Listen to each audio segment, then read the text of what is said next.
கிருஷ்ண பூஜை வந்து நான் சொல்ல வேண்டிய சில விஷயங்களை சொல்லிவிட்டு அந்த வீடியோனுடைய கடைசியில் சொல்கிறேன்.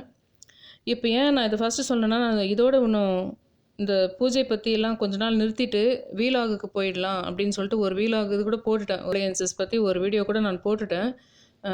இதோடு நிறுத்திக்கலான்ற ஐடியாவில் இருந்தேன். ஒரு 3 மாதம் பொறுத்து வேணால் கூட வரலான்னு தான் இருந்தேன். ஆனால் நிறைய விஷயங்கள் ஏற்பட்டது, நிறைய மாற்றங்கள் எனக்குள்ளே ஏற்பட்டதுன்றதுனால தான் இதையும் நான் உங்ககிட்ட பகிர்ந்துக்கலான்னு சொல்லிட்டு இருக்கேன். ஃபஸ்ட்டு சீசன் வந்து 12 பார்ட் போட்டிருந்தேன். மொத்தமே பைரவர் சித்தர் பற்றியே சொல்லியிருந்தேன். அதாவது சித்தர் அறிமுகம், சித்தர் சொன்ன பூஜைகள், சித்தர்ன்ற வார்த்தை ஃபுல்லாகவே ஃபஸ்ட்டு சீசனில் நான் போட்ட 12 பார்ட்லேயுமே இருக்கும். செகண்ட் சீசனில் வந்து 12 பார்ட்லேயுமே பைரவர், சிவன், பிரபஞ்சம், அப்புறம் சௌந்தரிய லஹரி கோலம், அப்புறம் வீடு வாங்கிறதுக்கு மாயன் பூஜை, முருகர் பற்றி கொஞ்சம் அதை பற்றி நிறைய சொல்லியிருந்தேன். செகண்ட் சீசனில் வர 12 பார்ட்லேயும் அப்படி சொல்லியிருந்தேன். இன்றைக்கி வந்து அந்த செகண்ட் சீசனில் வந்து 12வது பார்ட்டு தான் இன்றைக்கி இந்த சொர்ணாகிருஷ்ண பைரவனுடைய இந்த செல்வ வளம் பெருகிறதுக்கான இந்த பூஜையை சொல்லி இந்த செகண்ட் சீசன் பார்ட்டோட இந்த சுவாமி இந்த ஸ்பிரிச்சுவலை பற்றி கொஞ்ச நாள் நிறுத்திடலான்றத ஐடியாவில் இருந்தேன். இப்போ என்ன ஆச்சுன்னா, கடந்த ஒரு வாரமாக பல அமானுஷ்யங்கள் என்னை தொடர்ந்து வீடியோ போட வேண்டும் என்று பிரபஞ்சம் அமானுஷ்யம் பற்றி உந்துகின்றது. அதாவது பிரபஞ்சம் அமானுஷ்யங்களை பற்றி நான் வீடியோ போட்டே ஆக வேண்டும் என்று சில அமானுஷ்யங்கள் என்னை உந்தி கொண்டிருக்கின்றது. என்னுடைய உறவினர்கள் யாராவது எனக்கு சக்தி கிடைத்து விட்டது, நான் தான் சாமி என்று கூறினாலோ அல்லது சாமி ஆடினாலோ, நான் நிறைய சாமியார்களை மிகவும் வெறுப்பவள். அதாவது சாமியார்கள் என்று சொல்லி கொண்டு கூறி தனக்கு ஒரு சமுதாயத்தில் வந்து தனக்கு ஒரு நல்ல அட்டென்ஷன் கிடைக்குதுன்னு சொல்கிறவங்கள நான் எந்த சிறு வயதிலிருந்து நான் அவர்களை பார்த்தால் நிச்சயமாக எனக்கு பிடிப்பதில்லை.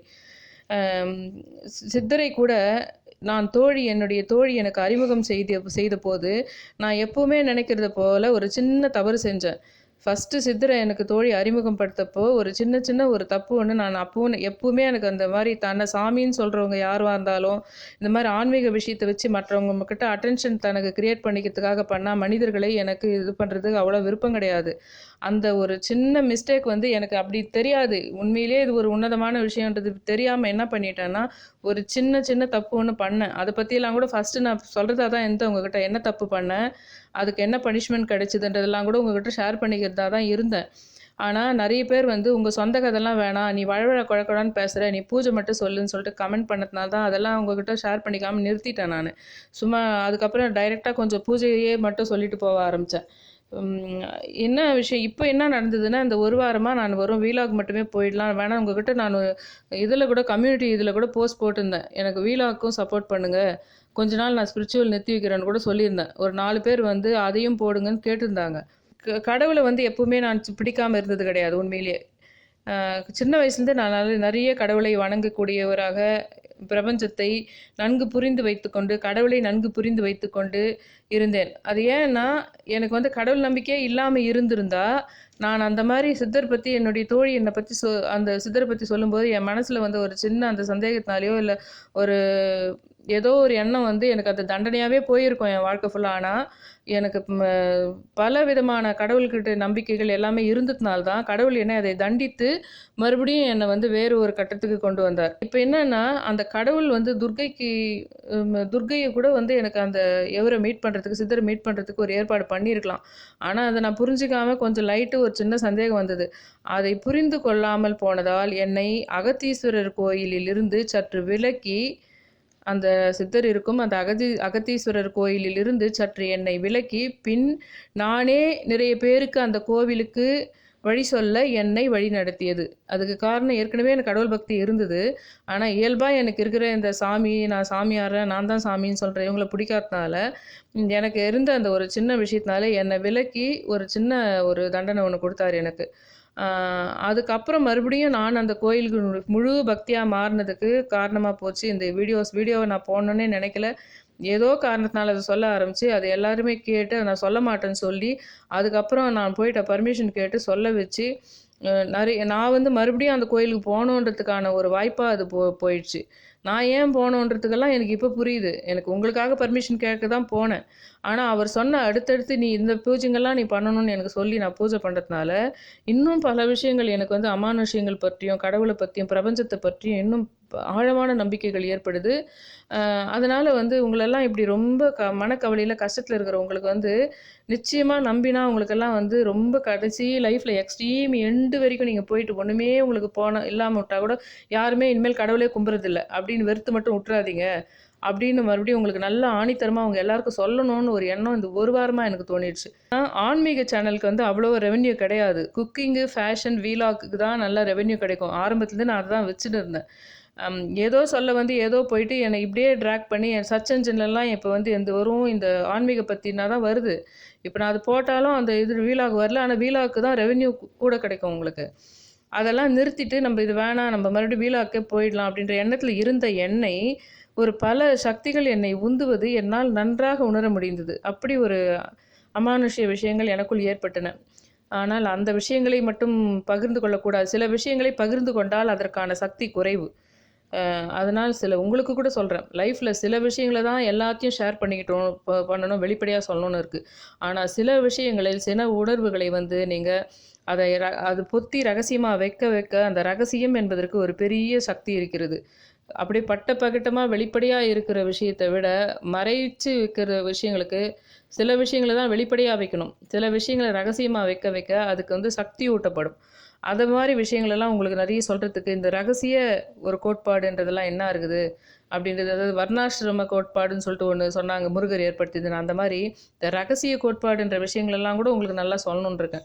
எதெல்லாம் வந்து நம்ம வந்து சிலதெல்லாம் ஹைட் பண்ணி வைக்கணும், எதெல்லாம் வெளிப்படையாக இருக்கணும் அப்படின்றத பற்றி, பிரபஞ்சத்தை பற்றி, இன்னும் கடவுளை பற்றி இன்னும் நிறைய விஷயங்களை உங்கள் கூட ஷேர் பண்ணணுன்றது. அதாவது இனிமேல் நான் வீலாக் போட்டாலும் சரி, இல்லை இன்னும் கிராஃப்ட் ஒர்க் மாதிரி போடலான் இருக்கேன், கொஞ்சம் எது போட்டாலுமே இது கண்டினியூஸாக நான் போட்டுக்கிட்டே தான் இருக்க போகிறேன். இனிமேல்ட்டு இந்த பிரபஞ்சத்தை பற்றி ஹெட்டிங், பிரபஞ்சம் ப்ளஸ் அமானுஷ்யம் ப்ளஸ் கடவுள் தான் ஹெட்டிங்.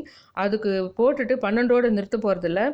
எது வரைக்கும் தேவையோ அதுக்கு அந்த மாதிரி விஷயங்கள் ரிலேட்டடாக வந்து எது வரைக்கும் தேவையோ அதை அப்படியே கண்டினியூ பண்ணலாம் அப்படின்னு சொல்லிட்டு முடிவு எடுத்திருக்கேன். இப்போ வந்து இதில் இந்த செகண்ட் சீசனில் இது 12th பார்ட்டுன்றது இது வந்து இதோடு முடிஞ்சிடும். இந்த பைரவருடைய இந்த ஸ்வர்ணாகிருஷ்ண பைரவர் பூஜை வந்து இன்றைக்கி இந்த 12th இதோடு இது முடியும். நாளையிலேருந்து நான் தொடங்குகிற அந்த புதுசாக ஆரம்பிக்கிற பிரபஞ்சம், அமானுஷ்யம், கடவுள்ன்றதுலேருந்து எல்லா கடவுள்களும், எல்லா பூஜைகளும், எல்லா அமானுஷ்யம், பிரபஞ்சம், ஒன்றோடு ஒன்றுள்ள தொடர்பு, உங்கள் வாழ்வில் உள்ள பிரச்சனைகளை நீங்கள் பலவிதமாக அது உங்களை சுற்றி கண்ணுக்கு தெரியாமல் நடக்கும் விஷயங்களை எப்படி கூர்ந்து கவனிப்பது, அதை எப்படி உங்களுக்கு ஃபேவராக நீங்கள் மாற்றிக்கிறது, எது உங்கள் தப்பான விஷயங்கள் உங்கள்கிட்ட வராமல் எப்படி நீங்கள் தடுத்துக்கிறது, தன்னைத்தானே உங்களை ப்ரொடெக்ட் பண்ணிக்கிறதுன்ற மாதிரி விஷயங்கள் தான் நாளையிலேருந்து நான் போடுற விஷயங்கள் வரும். இப்போ நான் சொல்கிறேன் உங்களுக்கு, அந்த சொர்ணாகிருஷ்ண செல்வ வளம் தருகின்ற, வேலை வாய்ப்புகளை தொழிலில் உத்தியோகத்தில் மேம்பாடு தருகின்ற, ஒரு செல்வ வளம் தருகின்ற ஒரு பூஜை ஒன்று இப்போ நான் சொல்கிறேன். சாட்டர்டே ஈவினிங், இன்றைக்கி ஈவினிங் 7:30க்கு ஆரம்பித்து நாளைக்கு சண்டே, அதாவது 12/5/2019 நாளைக்கு ஈவினிங் 4:45க்கு முடிஞ்சு போகுது வளர்பிறை அஷ்டமி. இது வரைக்கும் நம்ம பேசினதெல்லாம் வந்து தேய்பிறை அஷ்டமி பூஜைகள், பஞ்சதீபம் அதெல்லாம். ஆனால் இன்றைக்கி நான் சொல்ல போகிறது வந்து வளர்பிறை அஷ்டமி பூஜை. அதுக்கு வந்து நான் கொஞ்சம் முன்னாடியே 2-3 நாள் முன்னாடியே இதை சொல்லியிருந்தால் உங்களுக்கு பெட்டராக இருந்திருக்கும். ஆனால் நான் இன்றைக்கி வந்து இந்த 12th பார்ட் முடிக்கலான்னு வந்துட்டேன். ஏன்னா நீங்கள் காயின்ஸ் எல்லாம் கலெக்ட் பண்ண வேண்டியிருக்கும். அதாவது 108 1 ரூபி காயின்ஸ் வந்து நீங்கள் ஒரே கடையில் போயிட்டு கேட்டிங்கன்னா கொடுக்க மாட்டாங்க. இல்லைனா ரெகுலராக நீங்கள் வாங்குகிற ஷாப்பில் கேட்டு பாருங்கள். ஒரு அதிகமாக ஒரு 30 ரூபா 20 ரூபாய்க்கு அப்படி கேளுங்க. மற்றபடி வேறு கடையில் ஒரு 10 ரூபாவுக்காக போயிட்டு 1 ரூபி காயின் கேட்டிங்கன்னா கிடச்சிரும். மொத்தம் 108 1 ரூபி காயின்ஸ் வாங்கிக்கிட்டு இன்றைக்கி ஈவினிங் நைட் 8 மணிக்கு பண்ணாலும் பரவாயில்ல, இல்லை நாளைக்கு ஈவினிங் 7:30க்குள்ளே நீங்கள் பண்ணிட்டாலும் பரவாயில்ல, இல்லை இன்றைக்கி 7:30 தொடங்குது இன்றைக்கி ஈவினிங், அதுக்குள்ளே நீங்கள் ரெடி பண்ண முடிஞ்சா, அதாவது நீங்கள் வந்து 90 சென்டிமீட்டர் இன்னொரு துணி ஒன்று வாங்க வேண்டியிருக்கும், 108 காயின் ஒன்று நீங்கள் கலெக்ட் பண்ண வேண்டியிருக்கும். அப்புறம் வந்து மஞ்சள் நிற பழங்களோ அல்லது மஞ்சள் நிற ஸ்வீட்டோ, ஒரு கேசரி கூட நீங்கள் மஞ்சள் ஸ்வீட்டோ கலர் போட்டு பண்ணிக்கலாம். இல்லைனா மஞ்சள் நிற பழங்களோ, ஏதாவது மாம்பழமோ வாழைப்பழமோ கூட நீங்கள் வாங்கிக்கலாம் நிவேதனமாக வைக்கிறதுக்கு. அது ஒன்று கலெக்ட் பண்ண வேண்டியிருக்கும். 108 காயின் ஒன்று நீங்கள் கலெக்ட் பண்ண வேண்டியிருக்கும். அது இல்லாமல் துணி வந்து காட்டன் துணி வந்து உங்களுக்கு ரன்னிங் மெட்டீரியலில் போயிட்டு நீங்கள் 90 சென்டிமீட்டர் ரன்னிங் மெட்டீரியல் வந்து வாங்கலாம். அதாவது 2x2 தான் காஸ்ட்லி. உங்களுக்கு 2x1ன்னு கேட்டு 90 சென்டிமீட்டர் எடுத்துக்கோங்க. மஞ்சள் கலர் துணி, கொஞ்சோண்டு ஒரு மாதிரி சந்தன கலராக கொஞ்சம் மஸ்டர்டாலாம் இருக்கக்கூடாது. நான் சொல்கிறது நல்ல ஒரு மஞ்சள், லெமன் மஞ்சள் இருக்குங்க பார்த்தீங்களா, அந்த மாதிரி மஞ்சள், அதை மாதிரி நீங்கள் வாங்கிக்கோங்க. அது ஷைனிங்காக இருந்தாலும் பரவாயில்ல. ஷைனிங் துணிங்க எதனா இருந்தால் கூட பரவாயில்ல, ஆனால் மோஸ்ட்லி காட்டனாக இருந்தால் பெஸ்ட்டு. 90 சென்டிமீட்டர் வாங்கிக்கோங்க. அப்படி இல்லைன்னா உங்களுக்கு வந்து ஜாக்கெட் பிட்லேயே 90 சென்டிமீட்டர் பிட் இருக்கும். அதாவது 1 மீட்டர் பிட்டு 90 சென்டிமீட்டர் 80 சென்டிமீட்டர்லாம் இருக்கும். அப்படி கிடச்சிதானாலும் 90 சென்டிமீட்டர் பிட்டு வாங்கிக்கோங்க. இல்லைன்னா ரன்னிங் மெட்டீரியலில் கிழிச்சிக்கோங்க. அந்த துணியை வச்சுக்கோங்க வாங்கி. இந்த 108 காயினை கலெக்ட் பண்ணி வச்சுக்கோங்க. அதுக்கப்புறம் நான் வந்து 108 போற்றி இதெல்லாம் வந்து உங்களுக்கு வந்து இதில் ஃபோட்டோவில் போடுறேன். அது இல்லாமல் இன்னொரு மூல மந்திரம் ஒன்று இருக்குது. சொர்ணாகிருஷ்ண பைரவனுடைய மூல மந்திரம் ஒன்று இருக்குது. அதையும் ஃபோட்டோ போடுறேன். அந்த ஃபோட்டோ அதை வந்து நீங்கள் முதல்ல படிக்கணும். உங்கள்கிட்டயே சொர்ணாகிருஷ்ண பைரவர் ஏற்கனவே நீங்கள்லாம் பூஜை பண்ணிகிட்டு இருக்கிறவங்களா இருந்தால் உங்கள்கிட்ட பைரவர் படம் ஏதாவது இருந்தால் பெஸ்ட்டு. சொர்ணாகிருஷ்ண பைரவர் படம் கிடச்சி ஈஸியாக இருந்து உங்களுக்கு வாங்கினா வாங்குங்க. இல்லை உங்கள்கிட்ட என்ன பைரவர் படம் இருக்கோ அதை தெற்கு நோக்கி வச்சுருங்க. ஏற்கனவே நீங்கள் பண்ண பூஜைங்களுக்கு வாங்கியிருப்பீங்க. அதை வச்சுக்கோங்க. வச்சுட்டு நீங்கள் வந்து முதல்ல நான் போட்டிருக்கிறேன் அந்த மூல மந்திரம்னு சொல்லிட்டு ஒரே ஒரு 4 லைன் போட்டிருப்பேன். அதை படிக்கணும். அதாவது வந்து ஸ்ரீ சொர்ணாகிருஷ்ண பைரவ மந்திரம். ஓம் ஐம் ஹ்ரீம் ஸ்ரீம் ஐம் ஸ்ரீம் ஆபத்து தாரணாய ஹராம் ஹ்ரீம் ஹ்ரூம் அஜாமிலவத்தாய லோகேஸ்வராய சொர்ணாகிருஷ்ண பைரவாய மம தாரித்ய வித்வேஷனாய மகாபைரவாய ஸ்ரீம் ஹ்ரீம் ஐம் நம் அப்படின்றது தான் அதனுடைய மூல மந்திரம். அதை வந்து நீங்கள் ஒரு முறை படிச்சுட்டு அதுக்கப்புறம் வந்து 108 போற்றிகள் இருக்குது பாருங்கள், அதையும் இதுக்கு கூடவே போட்டிருக்கேன். அதை நான் படித்து காட்டினா இப்போ டைம் ஆகும். அதனால் நீங்கள் வந்து நான் ஃபோட்டோவில் போட்டிருக்கேன். இல்லைனாலும் உங்கள்கிட்ட வாங்கின நீங்கள் ஏதாவது பைரவர் புக் வச்சுருந்தீங்கன்னா அதில் எந்த போற்றி போட்டிருந்தாலும் பரவாயில்ல. நான் போட்டிருக்கிற அதே போற்றி சென்டென்ஸ் தான் இருக்கணுன்றது கிடையாது. நீங்கள் ஏதாவது புக்கு வச்சுருந்தாலோ இல்லை நெட்டில் ஏதாவது போற்றி கூட நீங்கள் வந்து பைரவர் போற்றிகள் எடுத்து 108 போற்றி எடுத்தால் கூட அந்த போற்றிகள் ஒன்று போற்றியாக சொல்லும்போது அந்த ஒரு காயினாக நீங்கள் அந்த பைரவர் மேலே ஒரு வீசி போடுற மாதிரி போடக்கூடாது. நம்ம பூ எப்படி அர்ச்சனை பண்ணுறோமோ அந்த மாதிரி போடணும். ஒன்றா ஒரு போற்றி சொல்லும்போது ஒரு போற்றி லைன் ஃபஸ்ட் லைன் சொன்ன உடனே ஒரு காயின் எடுத்து பைரவர் மேலே போடணும். அந்த காயின்ஸை முதலே நீங்கள் கொஞ்சம் வாஷ் பண்ணிக்கணும். வேறு இடத்துலேருந்து வாங்கியிருப்பீங்க. அது பல பேர் அதை டச் பண்ணது இருக்கும். அதனால் முதல்ல வாஷ் பண்ணிவிட்டு அதை ஒரு துணியில் போட்டு தொடச்சிருங்க. நல்லா மொத்தமாக ஒரே ஒரு பஞ்சாக ஒரு துணியில் கொட்டி அப்படி நல்லா தொடச்சிங்கன்னா கொஞ்சம் ஈரம் போயிடும். அதை என்ன பண்ணுங்கள், ஒரு பவுலில் போட்டு வச்சுக்கிட்டு பைரவர் முன்னாடி, அதாவது தெற்கு நோக்கிய பைரவர் முன்னாடி நீங்கள் வடக்கு நோக்கி உட்காரணும். ஒரே ஒரு தீபம், நெய் தீபம் ஏற்றி வச்சுக்கோங்க. ஒரே ஒரு நெய் தீபம் போதும். வச்சுக்கிட்டு நீங்கள் முன்னாடியே நிவேதனெல்லாம் செட் பண்ணி வச்சுங்க கூட.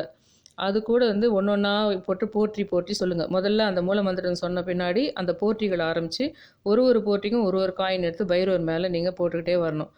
பைரவருக்கு வந்து நீங்கள் அரளிப்பூ ஏற்கனவே வாங்கி வச்சுட்டோ இல்லை வச்சுக்கோங்க. அரளிப்பூவை சாத்திடுங்க. முதல்லையே இந்த போற்றிகள்லாம் சொல்கிறதுக்கு முன்னாடியே பைரவருக்கு அரளிப்பூவை சாத்தி வச்சுடுங்க. இப்போது இதெல்லாம் இந்த போற்றிகள் ஃபுல்லாக சொல்லி முடித்த பின்னாடி உங்களுடைய ஆழமாக நீங்கள் கற்பூரம் ஏற்றும்போது நிவேதனம் வச்சு மஞ்சள் நிற ஸ்வீட்டோ அல்லது இந்த மாதிரி பழமோ மஞ்சள் நிற பழங்களோ வச்சு நீங்கள் மனசார உங்களுக்கு வந்து நல்ல அந்த வீட்டினுடைய செல்வம் நல்லா பெருகணும்னு வேண்டலாம். அல்லது உங்களுடைய தொழில் நன்கு மேம்படணும்னு வேண்டிக்கலாம். இல்லை உங்கள் உத்தியோகத்தில் நல்ல உயர் பதவி கிடைக்கணும்னு வேண்டிக்கலாம்.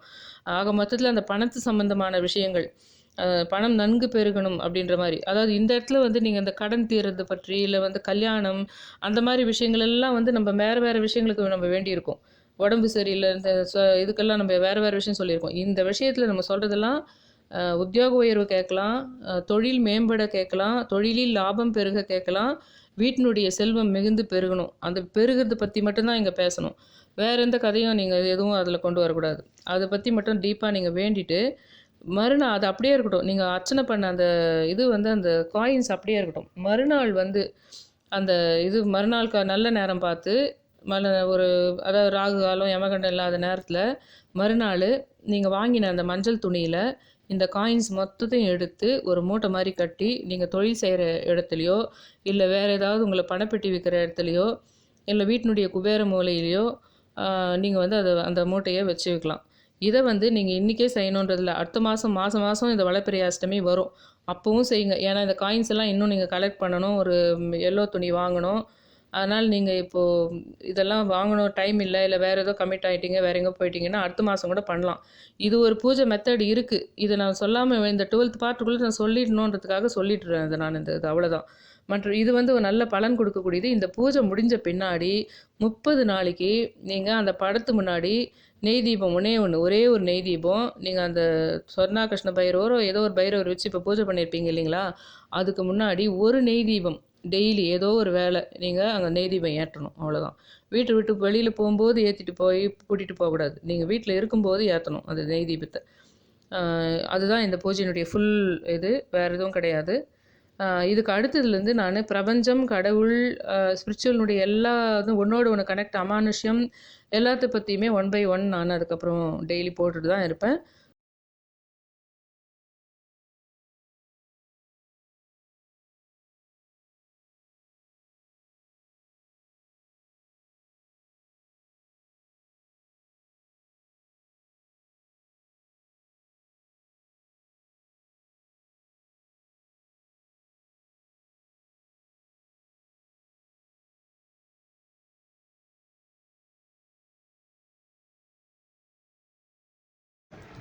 சப்ஸ்கிரைப் பண்ணுங்கள், ஷேர் பண்ணுங்கள், லைக் பண்ணுங்கள், கமெண்ட் பண்ணுங்கள்.